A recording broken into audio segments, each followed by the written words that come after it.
ശരി ഷുജിൻഡോ, ഇപ്പോൾ സംരംഭക വർഷത്തെക്കുറിച്ച് സർക്കാരിൻ്റെ അവകാശവാദമുണ്ട്, അത് നിങ്ങൾ ചോദ്യം ചെയ്യുന്നു. ഓക്കെ, ഇപ്പോൾ വ്യവസായ മന്ത്രി തന്നെ പറയുന്നത് ഇൻഡോർ IIM പഠനം നടത്തിയിട്ടുണ്ട്, പഠന റിപ്പോർട്ട് പ്രസിദ്ധീകരിച്ചിട്ടുണ്ട് ഈ ഇനീഷ്യേറ്റീവിനെ കുറിച്ച്. പ്രധാനമന്ത്രിയുടെ പുരസ്കാരം, ബെസ്റ്റ് ഇനീഷ്യേറ്റീവിനുള്ള പുരസ്കാരം, ബെസ്റ്റ് പ്രാക്ടീസിനുള്ള പുരസ്കാരം ലഭിച്ചിട്ടുണ്ട്. അപ്പോൾ ഞങ്ങളുടെ ഭാഗത്ത് നിന്ന് ഓക്കെയാണെന്ന് പറയുന്നു. അപ്പോൾ പ്രതിപക്ഷത്തിന് ചെയ്യാൻ കഴിയുന്നത് എന്താ? പഞ്ചായത്ത് തിരിച്ചുള്ള കണക്കുണ്ടല്ലോ, അപ്പോൾ ഓരോ പഞ്ചായത്തിലെയും കണക്കെടുത്തിട്ട് ഇത് യഥാർത്ഥത്തിൽ നമുക്ക് സംരംഭം എന്നുള്ള നിലയിൽ കാണാൻ കഴിയില്ല, ഇത്രയാണ് തൊഴിൽ ജനറേറ്റ് ചെയ്തിട്ടുള്ളത്, ഇതില്ലെങ്കിൽ കൂടുതൽ കച്ചവട സ്ഥാപനങ്ങളാണ്, യഥാർത്ഥത്തിൽ നമുക്ക് സംരംഭം എന്ന് വിശേഷിപ്പിക്കാൻ കഴിയുന്നവ ഇവയിലില്ല, അല്ലെങ്കിൽ ഇവയിൽ കുറവാണ്, പഴയ കടകളോ അല്ലെങ്കിൽ കച്ചവട യൂണിറ്റുകളോ ഒക്കെ പേര് മാറി സംരംഭമായതാണ്. ഇങ്ങനെ ഒരു ഡേറ്റ നിങ്ങൾക്ക് പഞ്ചായത്ത് തിരിച്ച് പ്രസിദ്ധീകരിക്കുക, ഡേറ്റ എടുക്കുക, അത് ഗവൺമെന്റിന്റെ മുമ്പിൽ വെക്കുക തുടങ്ങിയ കാര്യങ്ങളല്ലേ വളരെ കാടടച്ചുള്ള ഒരു ആരോപണമോ ഒരു നിഷേധമോ നടത്തുന്നതിനേക്കാൾ ഉചിതമായിട്ടുള്ള കാര്യം? തീർച്ചയായിട്ടും അഭിലാഷേ, ഞങ്ങളത് ചെയ്യും, തീർച്ചയായിട്ടും ചെയ്യും. കാരണം ഇപ്പോൾ ഇവിടെ വന്നിരിക്കുന്ന മാധ്യമ പ്രവർത്തകനും അതുപോലെ സംരംഭകനൊക്കെ ഈ വാഴ്ത്തിപ്പാടുന്ന സംരംഭങ്ങളെ കുറിച്ചിട്ട് ഞാൻ പറഞ്ഞല്ലോ, ഞാനും ഒരു ചെറിയ സംരംഭകനാണ്. ഞാനും സ്വിഫ്റ്റ് ലൈസൻസ് എടുത്തിട്ടുണ്ട്, ഉദ്യം രജിസ്ട്രേഷൻ എടുത്തിട്ടുണ്ട്. ഞാൻ വലിയ IT പ്രൊഫഷണലോ IT ഇൻവെസ്റ്റ്മെൻ്റ് ഒന്നുമല്ല നടത്തുന്നത്. പക്ഷേ എന്നോട് സ്വിഫ്റ്റ് ലൈസൻസ് എടുത്തതിന് ശേഷം ഒരിക്കൽ മാത്രം ലൈസൻസിന് ആപ്ലിക്കേഷൻ കൊടുത്താൽ അതിന് ശേഷം ഒരിക്കൽ ഇങ്ങനെ ഒരു സംരംഭം തുടങ്ങുന്നുണ്ടോ എന്ന് ചോദിച്ചു ഒരാൾ വിളിച്ചു. അതിനപ്പുറത്ത് ആഴ്ചയിലോ മാസത്തിലോ അതിനപ്പുറത്ത് ഒരു ഓഡിറ്റിങ്ങിന് വിളിക്കുകയോ അല്ലെങ്കിൽ ഫോളോ ചെയ്യുകയോ എൻ്റെ അനുഭവത്തിൽ ഉണ്ടായിട്ടില്ല. ഇത് എൻ്റെയും അനുഭവമാണ്. അപ്പോൾ ഈ കേരളത്തിൽ ഇത്തരം രജിസ്ട്രേഷൻ എടുക്കുന്ന പലർക്കും പല അനുഭവങ്ങളാണ്. ഇനി ഇത് ഞാൻ തുടങ്ങുന്നതിന് മുമ്പ് ഇപ്പോൾ ഒരു എഡ്യൂക്കേഷൻ സർവീസുമായി ബന്ധപ്പെട്ട ഒരു സംരംഭമാണ് നടത്തുന്നത്. അതിനു മുമ്പ് ഞാനൊരു ചെറിയ ചായക്കട നടത്തിയിരുന്നു. അതിന് ഞാനൊരു ലൈസൻസ് എടുത്തു സ്വിഫ്റ്റിൽ.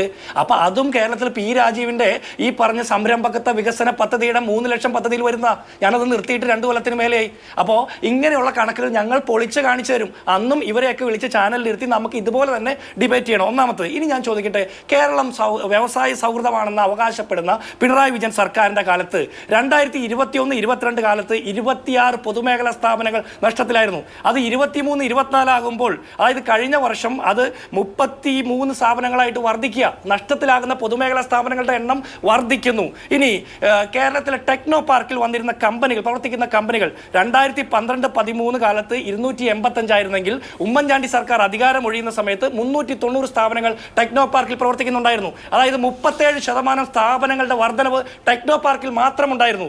ഇപ്പോഴോ 2019-20 450 ആയിരുന്നത് പിണറായി വിജയന്റെ രണ്ടാം സർക്കാർ വരുന്നതിന് തൊട്ട് മുമ്പ് 2019-20 450 ആയിരുന്നത് ഇന്ന് കഴിഞ്ഞ വർഷം 490, അതായത് 8% വർധനവ് മാത്രമാണ്. അതായത് ഇത്ര വലിയ IT ഇൻവെസ്റ്റ്മെന്റിനെ പ്രോത്സാഹിപ്പിക്കുന്നുണ്ടെങ്കിൽ എന്തുകൊണ്ട് ടെക്നോ പാർക്കിൽ അല്ലെങ്കിൽ ഇത്തരം സ്ഥാപനങ്ങളിൽ പുതിയ സ്ഥാപനങ്ങൾ വരാതിരിക്കുന്നു? സംരംഭങ്ങൾ ഇനി കേരളത്തിലെ സ്മാർട്ട് സിറ്റി എന്തുകൊണ്ടാണ് പൂട്ടിക്കെട്ടി ഭൂമി കച്ചവടത്തിന് വിട്ടുകൊടുക്കേണ്ട സാഹചര്യം ഉണ്ടാകുന്നു? ഇവിടെ പുതിയ ഇനിഷ്യേറ്റീവുകളെ പ്രോത്സാഹിപ്പിക്കുന്നതല്ലേ പറയുന്നത്. ഇനി ഒരു കാര്യം കൂടി പറയട്ടെ, കഴിഞ്ഞ വർഷത്തെ ബഡ്ജറ്റിൽ കേരളത്തിൽ 1700 ചില്ലാൻ കോടി രൂപയാണ് ഇൻഡസ്ട്രി ആൻഡ് മിനറൽസിന് മാറ്റിവെച്ചത്.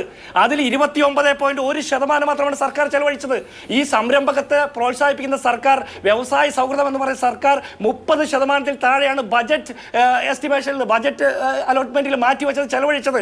ഇനി സയന്റിഫിക് റിസർച്ച് മേഖലയിൽ 18% മാത്രമാണ് ചെലവഴിച്ചത്. അപ്പോൾ ഈ സർക്കാരിൻ്റെ നയം ഇത്തരത്തിൽ ഭയങ്കരമായിട്ട് ഈ MSME പ്രോത്സാഹിപ്പിക്കുന്നു, അല്ലെങ്കിൽ ഇൻവെസ്റ്റ്മെൻറ്റിനെ പ്രോത്സാഹിപ്പിക്കുന്നു, അത് സ്റ്റാർട്ടപ്പ് മിഷനെ പ്രോത്സാഹിപ്പിക്കുന്നു എന്നൊക്കെ പറഞ്ഞാൽ നമുക്ക് ഈ പറഞ്ഞ ഡാറ്റകൾ നാട്ടുകാർക്ക് വിശപ്പ് മാറ്റില്ല, ഡാറ്റകൾ നാട്ടുകാർക്ക് കൂലി കൊടുക്കില്ല.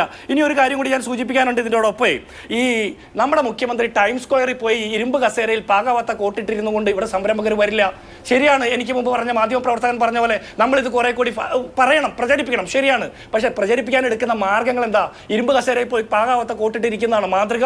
അല്ലെങ്കിൽ ഈ പറഞ്ഞ പോലെ ലോക കേരള സഭ എന്ന് പറഞ്ഞ് പാർട്ടി പ്രതിനിധികളടക്കം 1300 കോടി രൂപയുടെ ഉച്ചയൂണ് കഴിക്കുന്നതാണോ ഈ പറഞ്ഞ സംരംഭകത്വ പ്രോത്സാഹന പരിപാടി? അതിനപ്പുറത്ത് എത്ര കോടി രൂപയുടെ ഇൻവെസ്റ്റ്മെന്റ് വന്നു? ഏതൊക്കെയാണ് ആ സ്ഥാപനങ്ങൾ? എത്ര തൊഴിൽ സൃഷ്ടിക്കപ്പെട്ടു? എത്രത്തോളം കേരളത്തിന്റെ സ്റ്റാഗ്നന്റ് ഇക്കോണമിയിൽ നിന്ന് കൈപിടിച്ചു ഉയർത്താൻ സാധിച്ചു? ഇങ്ങനെയൊക്കെ സാധിച്ചിട്ടുണ്ടെങ്കിൽ, GDP വളർച്ചയുണ്ടായിട്ടുണ്ട്, കേരളത്തിൽ ഇത്രയും സാമ്പത്തികമായിട്ടുള്ള വിസ്ഫോടനം നടന്നിട്ടുണ്ടെങ്കിൽ എന്തുകൊണ്ടാണ് നമുക്ക് പെൻഷൻ കൊടുക്കാൻ പറ്റാത്തത്? എന്തുകൊണ്ടാണ് ഇപ്പോഴും കേന്ദ്ര സർക്കാരിനെ പഴി ചാരിക്കൊണ്ട് ഇങ്ങനെ ഒളിച്ചു കിടക്കേണ്ടി വരുന്നത്? ഇനി ഒരു കാര്യം കൂടി പറയണം, നിങ്ങൾ LDF സർക്കാരിന്റെ നയപരിപാടി മാറി, തീർച്ചയായിട്ടും മാറിയിട്ടുണ്ട്. ഫോറിൻ യൂണിവേഴ്സിറ്റികളുടെ കാര്യത്തിൽ, പ്രൈവറ്റ് യൂണിവേഴ്സിറ്റികളുടെ കാര്യത്തിൽ മാറിയിട്ടുണ്ട്, വിഴിഞ്ഞത്തിന്റെ കാര്യത്തിൽ മാറിയിട്ടുണ്ട്, മെട്രോയുടെ കാര്യത്തിൽ മാറിയിട്ടുണ്ട്, അതുപോലെ ഗെയിൽ പൈപ്പ് ലൈനിന്റെ പദ്ധതിയുടെ കാര്യത്തിൽ മാറിയിട്ടുണ്ട്, പരിയാരം മെഡിക്കൽ കോളേജിന്റെ കാര്യത്തിൽ മാറിയിട്ടുണ്ട്, +2ന്റെ കാര്യത്തിൽ മാറിയിട്ടുണ്ട്. അങ്ങനെ ഓരോന്നും എടുത്ത് പരിശോധിച്ചാലും സീ പ്ലെയിനിന്റെ കാര്യത്തിൽ അടക്കം നിങ്ങളുടെ നിലപാട് മാറിയിട്ടുണ്ട്. പക്ഷേ ഞങ്ങളും പറയാം, കേരളത്തിലെ കമ്മ്യൂണിസ്റ്റുകാരുടെ നിലപാട് മാറിയിട്ടുണ്ട്. അതുകൊണ്ട് ഈ രാജ്യത്ത് ലോകത്തെമ്പാടുമുള്ള വ്യവസായികൾ, ഇൻവെസ്റ്റേഴ്സ് മുഴുവൻ കേരളത്തിലേക്ക് വരണമെന്ന് ഞങ്ങളും പറയാം.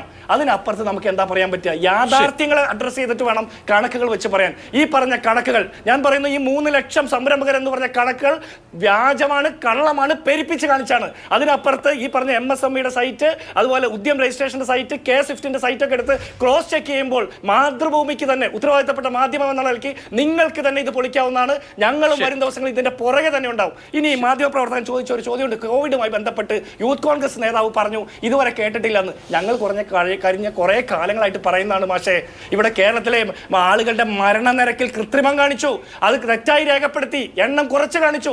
കോടതിയുടെ ഇടപെടൽ വന്നപ്പോൾ 10-28,000 ആളുകൾ മരിച്ചത് രേഖപ്പെടുത്തിയത്. അവർക്ക് കോവിഡ് വന്നാണ് മരിച്ചതെന്നുള്ള മരണ സർട്ടിഫിക്കറ്റ് കിട്ടിയത് കോടതി ഇടപെട്ടിട്ടല്ലേ? അതിനു മുമ്പ് ഈ രാജ്യത്തെ എല്ലാവരും കോവിഡിൽ ഉഴലുമ്പോൾ കേരളം പിടിച്ചുകെട്ടി ലോകത്തിന് മാതൃക, രാജ്യത്തിന് മാതൃക എന്നല്ലേ പറഞ്ഞ്? 12.5 കോടി ജനങ്ങളുള്ള മഹാരാഷ്ട്ര കഴിഞ്ഞാൽ 3.5 കോടി ജനങ്ങളുള്ള കേരളത്തിലാണ് ഏറ്റവും കൂടുതൽ ആളുകൾ കോവിഡ് വന്ന് മരിച്ചതിൽ 2ാം സ്ഥാനത്ത് നിൽക്കുന്നത്. അതിനെന്ത് മറുപടിയാണ് താങ്കൾക്കുള്ളത്? താങ്കൾ ഒരു മാധ്യമപ്രവർത്തകനല്ലേ? ഇത്രയും കാലമായിട്ട് ഈ വാർത്തയൊന്നും കണ്ടിട്ടില്ലേ?